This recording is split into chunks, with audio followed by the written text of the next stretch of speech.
ఒక చిన్న accident DSP 6వ తారీఖున ప్రెస్ మీట్ పెట్టి చెప్పిన మాట అండి, ఒక చిన్న యాక్సిడెంట్ జరిగింది అని చెప్పి వాళ్ళే ధృవీకరించేశారు. 6వ తారీఖు కూడా బుద్ధి రాలేదు, ఇంత పెద్ద ఇష్యూ జరుగుతుంది మేము లేవనెత్తాము, 125B సెక్షన్ కిందన నెగ్లిజెన్స్ కిందన ర్యాష్ డ్రైవింగ్ కేసు ఎందుకు కట్టారు అంటే అది స్టేషన్ బెయిల్ ఇవ్వచ్చు. ఆ సెక్షన్ 6వ తారీఖు దాకా మేము ఎత్తుకున్న తర్వాత వరకు కూడా ఎందుకు పోలీస్ డిపార్ట్మెంట్కి కళ్ళు కనబట్టలేదా? పోలీస్ డిపార్ట్మెంట్కి సీసీ ఫుటేజ్లు కనబట్టలేదా? 3 సార్లు గుద్ది గుద్ది గుద్ది తలపై నుంచి పుచ్చకాయ ఎక్కించుకున్నట్టు ఎక్కించుకుని వెళ్ళిపోయారే, తల పగిలిపోయేలాగా యాక్సిడెంట్ చేశారే, ఆ మాత్రం తెలియట్లేదా పోలీస్ డిపార్ట్మెంట్కి? 3 రోజులు పట్టిందా మీరు సెక్షన్ ఆల్టర్ చేసేదాకా? మేము ప్రెస్ మీట్ పెట్టేదాకా మీరు సెక్షన్ ఆల్టర్ చేయాల అంటే అప్పుడు దాకా సింపుల్ సెక్షన్ ఎందుకు పెట్టారు? స్టేషన్ బెయిల్ ఇచ్చే సెక్షన్ ఎందుకు పెట్టారు? 3వ ప్రశ్న. 4వ ప్రశ్న, ఎప్పుడైతే ఆ వ్యక్తుల హత్య చేశారో ఆ రోజు రాత్రి ఎవరెవరికి కాల్స్ చేశారు, ఎవరెవరు ప్రమేయంతో పోలీసుల పైన ఒత్తిడి చేసి కాపాడే ప్రయత్నం చేశారు? ఖచ్చితంగా రైట్ టు ఇన్ఫర్మేషన్ యాక్ట్ కింద మేము వేస్తాము, కాల్ డేటా రికార్డు పబ్లిక్లో పెట్టాలి. ఆ నిందితులు ఎవరెవరికి ఫోన్ చేశారు, ఎవరు వెనకాల ఉన్న ఆ దుష్టశక్తులు ఎవరున్నారు, వాళ్ళని కాపాడే ప్రయత్నం ఎవరు చేశారు? ఇది 4వ ప్రశ్న. 5వ ప్రశ్న, ఎమ్మెల్యే ఈవీఎం ఎమ్మెల్యే బయటకు వచ్చి అతను చెప్తాడు ఇది కేవలము మద్యం మత్తులో జరిగిన హిట్ అండ్ రన్. అతను చెప్తున్నాడు చూడండి, అందులో కూడా క్లియర్గా ఉంది ఇది కేవలం అంట. ఏమయ్యా, ఒక మనిషి ప్రాణము పోతా ఉంటే ఇది కేవలము మద్యం మత్తు అంటావేంటి? నీకేమన్నా బుర్రుందా? అంత అతి కిరాతకంగా తలపై నుంచి కారు ఎక్కించుకుని తీసుకెళ్ళిపోతే అది కేవలం మద్యం మత్తులో జరిగిన హిట్ అండ్ రన్ కేసుని పోలీసు శాఖ స్పష్టం చేసిందంట. అసలు నువ్వెవరు? పోలీస్ డిపార్ట్మెంట్కి అన్ని ఎవిడెన్స్ ఉన్న తర్వాత నీ ఇష్టం వచ్చిన మెసేజ్లు నీ ఆఫీషియల్ పేజ్లో పెడతావా?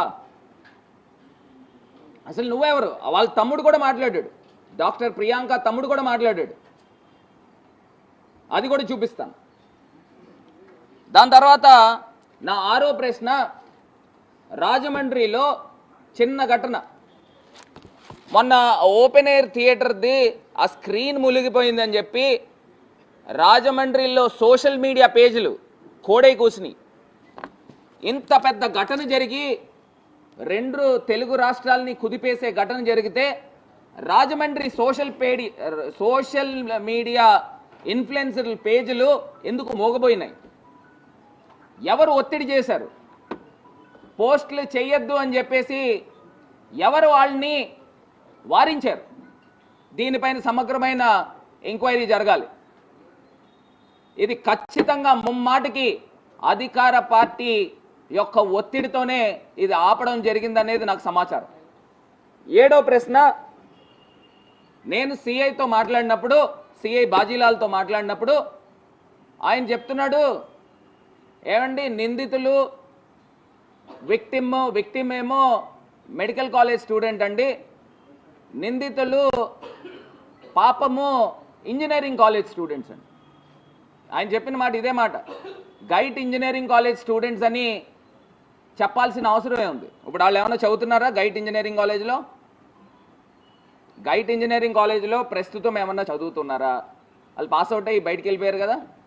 అలా అయితే నేను కూడా గైట్ ఇంజనీరింగ్ కాలేజ్లో చదివాను, అయితే నేను స్టూడెంట్ అవుతానా? వాళ్ళు పాస్ అవుట్ అయిపోయి ఎప్పుడో వెళ్ళిపోయారు. వాళ్ళు గైట్ ఇంజనీరింగ్ స్టూడెంట్స్ అని ఎందుకు ప్రచారం తీసుకుని వచ్చారు? అంటే స్టూడెంట్స్కి మధ్యలో జరిగింది, వాళ్ళు స్టూడెంట్స్ అనే ఒక సాఫ్ట్ కార్నర్ ముద్రయించే కార్యక్రమము సిఏ ఎందుకు చేశాడు? నా 8వ ప్రశ్న,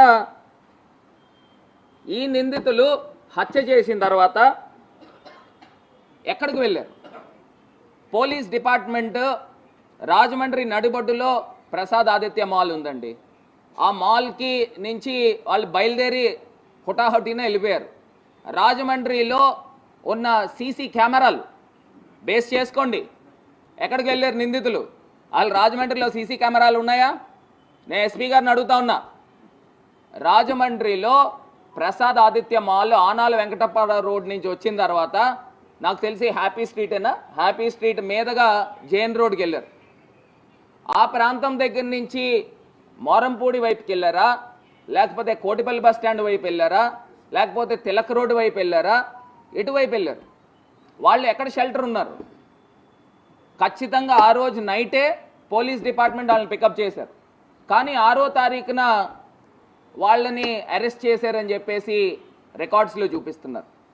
అసలు ఈ నిందితులు ఎక్కడికి వెళ్ళారు? ఆ రోజు ఎక్కడ ఉన్నారు? పోలీస్ డిపార్ట్మెంట్ని సూటిగా ప్రశ్నిస్తున్నా. 9వది, అసలు ఇంత జరుగుతున్నా ప్రకాష్ నగర్ సిఐ పైన ఎందుకు ఈ ప్రభుత్వము చర్యలు తీసుకోలేదు? నేను మొన్న చూశానండి. మొన్న డాక్టర్ ప్రియాంక తండ్రి, పాప తండ్రి వచ్చినప్పుడు ప్రకాష్ నగర్ సిఐ సివిల్ డ్రెస్లో ఉన్నాడు. ఆయన డిపార్ట్మెంట్కి సంబంధించి, ఆయన స్టేషన్కి సంబంధించి ఆయన విచారణ చేస్తూ ఉన్నాడు. నేను చూశాను, ఆ వీడియో కూడా ఉంది. ఒకసారి ఆ వీడియో కూడా తెప్పించమ్మా. ఆయన గళ్ళ చొక్కా వేసుకుని కలెక్టర్ బంగ్లా దగ్గర సివిల్ డ్రెస్ వేసుకుని ఉన్నాడు. అంటే ఆన్ డ్యూటీలో లేవా? ఇంత పెద్ద ఘటన జరుగుతుంటే ఆన్ డ్యూటీలో ఉండడా? సిఐ గళ్ళ చొక్కా వేసుకుని ఆ యొక్క విక్టిమ్ ఫాదర్తో మాట్లాడుతూ ఉన్నాడు. అసలు ఏం జరుగుతోంది ఆంధ్రప్రదేశ్లో? నా 10వ ప్రశ్న చాలా ఇంపార్టెంట్. 10వ ప్రశ్న నేను చెప్తా ఉన్నా. మా సోషల్ మీడియా పేజెస్లో నేను పోస్ట్ చేశాను. రాష్ట్ర మాజీ ముఖ్యమంత్రి వర్యులు జగన్మోహన్ రెడ్డి గారు కూడా ఎక్స్లో పోస్ట్ చేశారు. ఏమి అంత అఫెన్సివ్ కంటెంట్ ఉందని నా పోస్ట్ని మెటాకి పంపించి డిలీట్ చేయించారు. నేను అడుగుతా ఉన్నా, సూటిగా ప్రశ్న అడుగుతా ఉన్నా. ఫేస్బుక్లో నేను పోస్ట్ చేసిన అంశము డాక్టర్ ప్రియాంక ఘటన గురించి నేను పోస్ట్ చేస్తే వీళ్ళు పోలీస్ డిపార్ట్మెంటా లేకపోతే రాష్ట్ర ప్రభుత్వమా ఎవరు మెటాకి కన్సల్ట్ చేసి ఆ పోస్ట్ని డిలీట్ చేయించారు? అంటే అంత అఫెన్సివ్ ఏముంది అందులో? నేను చూపించింది ఏముంది? జరిగిన వాస్తవాల గురించి మాట్లాడిన దాంట్లో అన్డెమోక్రటిక్గా, అఫెన్సివ్గా ఏమన్నా అంశం ఉందా? మీరు ఎలా అంటే పబ్లిక్కి వెళ్లకుండా, చేరకుండా దీన్ని డిలీట్ చేసే కార్యక్రమం చేశారు. అలా అడుగుతా ఉన్నా, అసలు మనం ప్రజాస్వామ్యంలో బతికి ఉన్నామా? అసలు నేను ఇక్కడ ఉన్న స్థానికంగా ఉన్న ఎమ్మెల్యేని అడుగుతా ఉన్నా, బాధ్యత లేదా నీకు? స్థానికంగా ఉన్న ఎమ్మెల్యేకి బాధ్యత లేదా? ఇంత పెద్ద దుర్ఘటన జరిగితే అసలు నీకు ఎంత అహంకారంతో ఇది కేవలం మద్యం మత్తులో జరిగిన హిట్ అండ్ రన్ కేసు అని నువ్వు ఎలా ధృవీకరిస్తావు? నువ్వెవరు ధృవీకరించడానికి? అంటే ఇదంతా కూడా చాలా పెద్ద స్టోరీ జరిగింది. 3 రోజుల పాటు హై డ్రామా జరిగింది. నిందితుల్ని కాపాడే ప్రయత్నం చేశారు. ఆ కాపాడే ప్రయత్నం ఎవరు చేశారు? ఇవి కదా బయటికి రావాల్సింది. నేను ఇవాళ చెప్తా ఉన్నా, చంద్రబాబు నాయుడు గారికి హెచ్చరిస్తా ఉన్నా, ముఖ్యమంత్రికి, ఢిల్లీలో నిర్భయ ఘటన ఏ రకంగా అయితే జరిగిందో, కోల్కతాలో డాక్టర్ అభయ ఘటన ఏ రకంగా అయితే జరిగిందో, ఇవాళ ఆంధ్రప్రదేశ్లో డాక్టర్ ప్రియాంక ఘటన అంత దారుణంగా జరిగింది. తలపై నుంచి కారు ఎక్కించుకుని మరి తీసుకెళ్ళిపోయిన ఘటన సీసీ ఫుటేజ్లు మన కళ్ళెదురుగుండా ఉంటే అసలు పాపము ఆ పాప తండ్రి వచ్చి అతని ఆవేదన వెళ్ళగక్కుకునేదాకా రాష్ట్ర ప్రభుత్వము ఎవ్వరు కూడా మాట్లాడలా. ముఖ్యమంత్రి మాట్లాడు, ఉప ముఖ్యమంత్రి మాట్లాడు, హోమ్ మినిస్టర్ మాట్లాడదు, హెల్త్ మినిస్టర్ మాట్లాడరు, అసలు మహిళా కమిషన్ మాట్లాడరు. అసలు ఇంత పెద్ద ఘటన జరిగితే తండ్రి వచ్చి నాకు అన్యాయం జరుగుతుందని పోలీస్ స్టేషన్ బయట ప్రెస్ మీట్ పెడితే కానీ కదలిక లేదు. నేను అడుగుతా ఉన్నా, ఇదేమన్నా సామాన్యమైన విషయమా? ఏమండి చంద్రబాబు నాయుడు గారు, ఈ విషయంలో నిజాలు మీరు బయట పెట్టకపోతే మీ ప్రభుత్వము వెస్ట్ బెంగాల్లో ఏ రకంగా అయితే డాక్టర్కి అన్యాయం జరిగిన తర్వాత మమతా బెనర్జీ ప్రభుత్వం ఏ రకంగా అయితే పడిపోయిందో అలా పేకమేడలాగా మీ ప్రభుత్వం కూడా పడిపోతుంది. గుర్తుపెట్టుకోండి. దీని వెనకాతలో ఉన్న దుష్ట శక్తులు ఎవరున్నారు దాన్ని బయటికి తీయండి, వెలికి తీయండి. దీని వెనకాతల ప్రభుత్వ యంత్రాంగం యొక్క ఒత్తిడి ఉంది, ఖచ్చితంగా దాన్ని బయటికి తీయండి. నేను అడుగుతా ఉన్నా చంద్రబాబు నాయుడు గారిని, అయ్యా ముఖ్యమంత్రి గారు, ఆ పాప ఆంధ్రప్రదేశ్కి సంబంధించిన పాప కాదు, తెలంగాణకి సంబంధించిన అమ్మాయి కాబట్టి మీరు అంత నిర్లక్ష్యం వహించారా? నేను అడుగుతా ఉన్నా, తెలియక అడుగుతా ఉన్నా. అంటే తెలంగాణకు సంబంధించిన డాక్టర్ కాబట్టి, అక్కడ గద్వాలకు సంబంధించిన డాక్టర్ కాబట్టి మీరు ఆ నిర్లక్ష్యం చూపిస్తూ ఉన్నారా చంద్రబాబు నాయుడు గారు? 3వ తారీఖు ఘటన జరిగితే మీరు ఎప్పుడు స్పందించారండి? 8వ తారీఖు స్పందించారు. అప్పుడు దాకా ఎందుకు స్పందించలేదు అని అడుగుతా ఉన్నా. మేము ఈ విషయాన్ని బయటికి తీసుకురాకపోతే అది ఒక సింపుల్ యాక్సిడెంట్ కేసు కిందన కొట్టేసే ప్రయత్నము జరగలేదా అని అడుగుతా ఉన్నా.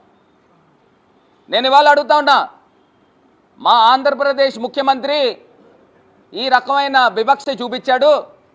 అయ్యా తెలంగాణ ముఖ్యమంత్రి గారు రేవంత్ రెడ్డి గారు, మీరైనా మీ తెలంగాణ బిడ్డకి అన్యాయం జరిగింది, మీరు పట్టించుకోండి, మీరు తీసుకుని వచ్చి కేసు వేయండి. ఇక్కడ ఆంధ్రప్రదేశ్లో రాజమండ్రిలో జరిగిన ఘటనకి మీ తెలంగాణ బిడ్డకి అన్యాయం జరిగింది, మీరు కేసు వేయండి. నేను ఇంకొకటి అక్కడ ఉన్న ప్రతిపక్షాన్ని కూడా అడుగుతా ఉన్నా, బీఆర్ఎస్ ప్రతిపక్షాన్ని కూడా అడుగుతా ఉన్నా, కేటీఆర్ గారు మీరు ప్రతిపక్షంలో ఉన్నారు, మీ తెలంగాణ బిడ్డకు అన్యాయం జరిగింది, ఈ అన్ని అంశాలపైన సమగ్రమైన విచారణ చేయాలి. అసలు మీరు 20 లక్షలు కాంపన్సేషన్ ఇచ్చి చేతులు దులుపుకోవడం ఏంటండి చంద్రబాబు గారు? అసలు 20 లక్షలు కాంపన్సేషన్ ఇచ్చి చేతులు దులుపుకుంటే సరిపోతుందా? ఒక డాక్టర్కి యాక్సిడెంట్లో చనిపోలే, మర్డర్ కాబడింది. ఆ డాక్టరు తలపై నుంచి కారు ఎక్కించుకొని తీసుకెళ్ళిపోయారు.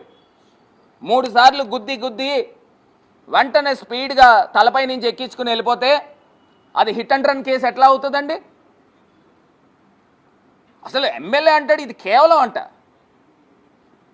మీ ఇంట్లో మీ తాలూకా వాళ్ళు ప్రాణాలు పోలేదు కదా, అందుగురించే మీరు కేవలం అంటారా? నేను అడుగుతున్నా. అదే మన ఇంట్లో ఇలాంటి ఘటన జరిగితే ఇదే రకంగా మీరు పోస్ట్ పెడతారా? మనం అంతు చూడమా ఆ నిందితుల్ని? నేను అడుగుతా ఉన్నా.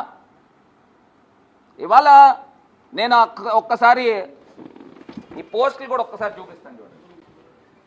ఇదిగోండి, ఇది ఎమ్మెల్యే ఆదిరెడ్డి శ్రీనివాస్ పెట్టిన పోస్ట్. ఇందులో ఇది కేవలము గమనికట, మళ్ళీ ఇది కేవలం మద్యం మత్తులో జరిగిన హిట్ అండ్ రన్ కేసుని పోలీస్ శాఖ స్పష్టం చేసిందని. అంటే 338 కేసు కిందన పోలీస్ శాఖ స్పష్టం చేసిందని నువ్వు చెప్తా ఉన్నావు. ఇది కాకుండా వాళ్ళ తమ్ముడు, ఇది బ్యాక్గ్రౌండ్, ఇది కాకుండా వాళ్ళ తమ్ముడు మాట్లాడిన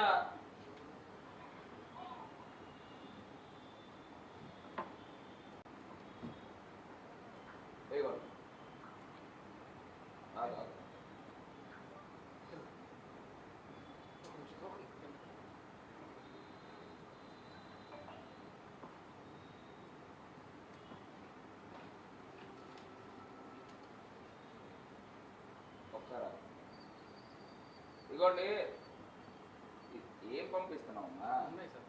అవును దింపు. వాళ్ళ తమ్ముడు మాట్లాడుతూ ఉన్నాడు.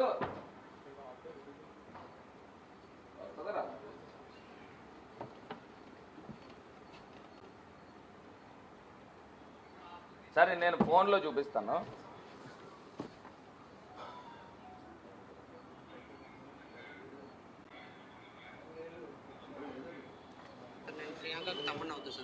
ఇదిగోండి, ఈ అబ్బాయి వాళ్ళ ప్రియాంక తమ్ముడు అవుతానని చెప్తాను. అనుమానాలు ఉన్నాయి సార్. నేను ప్రియాంకకు తమ్ముడు అవుతా సార్.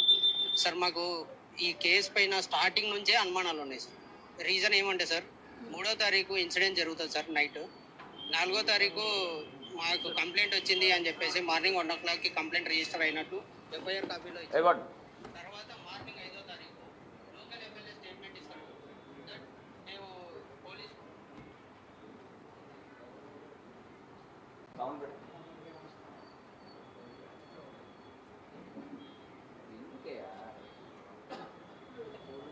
ప్రియాంక తమ్ముడు అవుతా సార్. సార్ మాకు ఈ కేసు పైన స్టార్టింగ్ నుంచే అనుమానాలు ఉన్నాయి సార్. రీజన్ ఏమంటే సార్, 3వ తారీఖు ఇన్సిడెంట్ జరుగుతుంది సార్ నైట్. 4వ తారీఖు మాకు కంప్లైంట్ వచ్చింది అని చెప్పేసి మార్నింగ్ 1 o'clockకి కంప్లైంట్ రిజిస్టర్ అయినట్టు ఎఫ్ఐఆర్ కాపీలో ఇచ్చారు. తర్వాత మార్నింగ్ 5వ తారీఖు లోకల్ ఎమ్మెల్యే స్టేట్మెంట్ ఇస్తాడు దట్ మేము పోలీసులు కన్ఫైన్ చేసిండ్రు దట్ ఇది హిట్ అండ్ రన్ కేసు మాత్రమే, ఇందులో ఎటువంటి వాంటెడ్ లేదు, ఇంటెన్షన్ ఏం లేదు అని చెప్పేసి. సార్ ఘటన జరిగిన 24 గంటలు కాకముందుకే ఎమ్మెల్యే గారు ఎంత స్టేట్మెంట్ ఇస్తారు sir? Point number 1. Point number 2, రాజమహేంద్రవరంలో అసలు ఇటువంటి ఘటనలే జరగవు, అంత ప్రశాంతంగా ఉంది అని చెప్పేసి మాట్లాడితే సార్ మీరు ఒక్కసారి సీసీటీవీ ఫుటేజ్ మీరు పరిశీలి. ఈ అబ్బాయి ఏం చెప్తున్నాడండి? చెప్తాను, ఇంకా ఉన్నాయి కంగారు. ఈ అబ్బాయి ఏం చెప్తున్నాడండి? ఎమ్మెల్యే ఎలా స్టేట్మెంట్ ఇస్తాడు? డాక్టర్ ప్రియాంక తమ్ముడు ఎమ్మెల్యే ఎలా స్టేట్మెంట్ ఇస్తాడు ఇది హిట్ అండ్ రన్ కేసు అని ఒక రోజు గడవకుండా? అంటే ఈ నిందితులను కాపాడే ప్రయత్నం ఎమ్మెల్యేనే చేస్తున్నాడని అర్థమవుతుంది కదా. ఇందులో పెద్ద కాన్స్పిరసీ కూడా లేదు, డైరెక్ట్గా ఎమ్మెల్యేనే ఇన్వాల్వ్ అయ్యాడనేది ఇక్కడ అర్థమవుతుంది. ఇది కాకుండా సిఐ చూడండి, డిఎస్పీ చూడండి, డిఎస్పీ మాట్లాడింది. 3వ తారీఖు ఏబీ అప్పర్ రోడ్ మన ప్రసాద్ ఆర్చిమాల్ దగ్గర చిన్న రోడ్ యాక్సిడెంట్ జరగడం జరిగింది. ఒక్కసారి మళ్ళీ ఏంటంటే 3వ తారీఖు ప్రసాద్ ఆదిత్య మాల్ దగ్గర చిన్న రోడ్ యాక్సిడెంట్. 3వ తారీఖు ఏబీ అప్పర్ రోడ్ మన ప్రసాద్ ఆర్చిమాల్ దగ్గర చిన్న రోడ్ యాక్సిడెంట్ జరగడం జరిగింది. అందులో సుమారు రాత్రి 9:30కి ఆ టైంలో ర్యాషన్ నెగ్లిజెంట్గా కార్ డ్రైవ్ చేసి బైక్ మీద వెళ్తున్న ఇద్దరిని, సినిమా చూసి రిటర్న్ వెళ్తున్న ఇద్దరిని కార్తో హిట్ ఇవ్వడం జరిగింది. అందులో ఎవరైతే డ్రైవింగ్ చేస్తున్నారో మేల్ పర్సన్కి కంట్యూజన్ ఇంజరీస్ అయ్యాయి.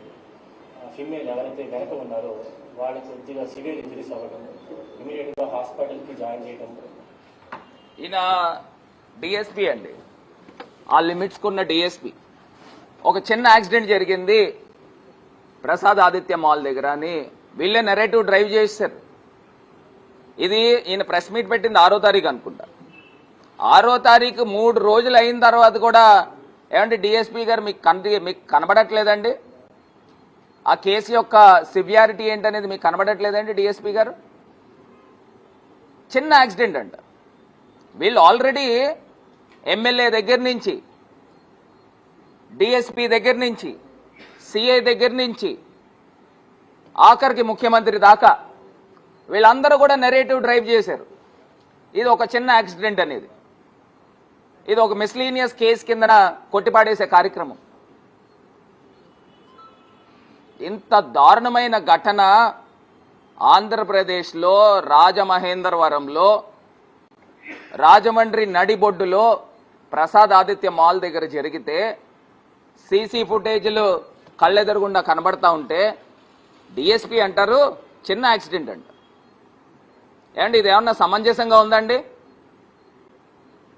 ఏమండి మనకు పిల్లలు ఉండరండి? మనకు కూతుర్లు ఉండరండి?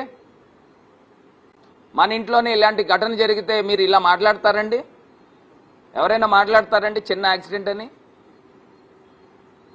నెరేటివ్ అనేది 6వ తారీఖు కూడా ఇదే నెరేటివ్ ఉంది. చంద్రబాబు నాయుడు గారిని హెచ్చరిస్తా ఉన్నాం, అబద్ధాల పునాదులతో మీ ప్రభుత్వం ఏర్పడింది, పేక మేడలా కూలిపోతుంది, గుర్తుపెట్టుకోండి. ఇవాళ ఇంత అన్యాయాలు జరుగుతూ ఉంటే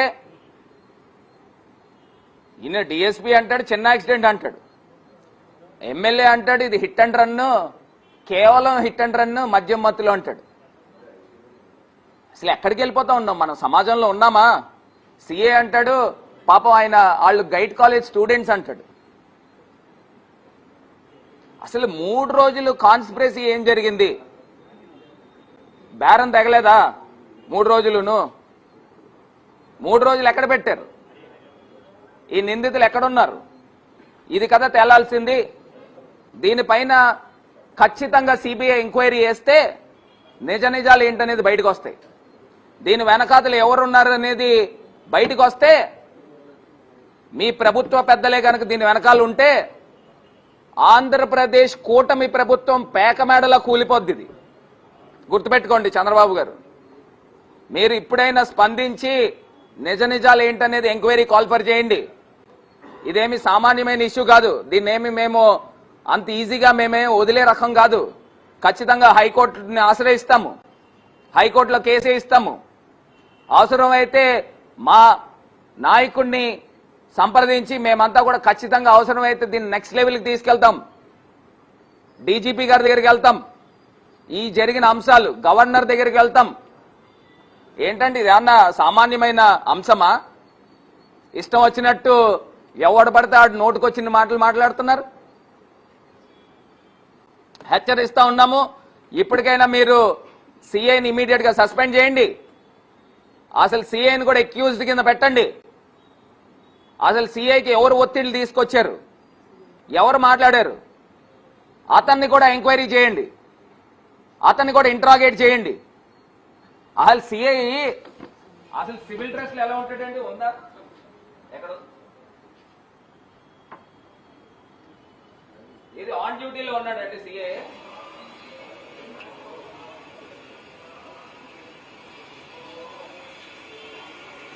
ఇవ్వండి సిఐ ఆన్ డ్యూటీలో ఉన్నాడు. సిఐ ఆయన బాధితురాలు తండ్రి.